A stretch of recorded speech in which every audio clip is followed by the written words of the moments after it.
মিশরের বিপক্ষে নাটকীয় জয়ে বিশ্বকাপের কোয়ার্টার ফাইনালে উঠেছে আর্জেন্টিনা। শেষ ৮-এর লড়াইয়ে আলবিসেলেস্তেদের প্রতিপক্ষ সুইজারল্যান্ড। সর্বোচ্চ প্রস্তুতি নিশ্চিতে আগের ম্যাচের রেশ না কাটতেই অনুশীলনে নেমে পড়েছে আকাশ নীল শিবির।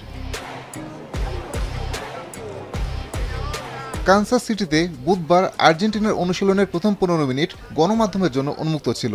দলের সঙ্গে উপস্থিত থাকলেও অনুশীলনে অংশ নেননি অধিনায়ক ও আসরের সর্বোচ্চ গোলদাতা লিওনেল মেসি। অবশ্য এদিন বেশ হাস্যোজ্জ্বল দেখা গেছে তাকে। আমি ভরসা রাখি হিরন smart water পিউরিফায়ারে।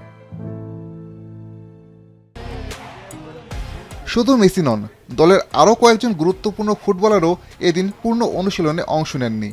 Midfielder Enzo Fernandez এবং ফরওয়ার্ড হুলিয়ান আলভারেজ সহ প্রথম একাদশের কয়েকজন খেলোয়াড়কে মাঠের বাইরে থেকেই অনুশীলন পর্যবেক্ষণ করতে দেখা যায়।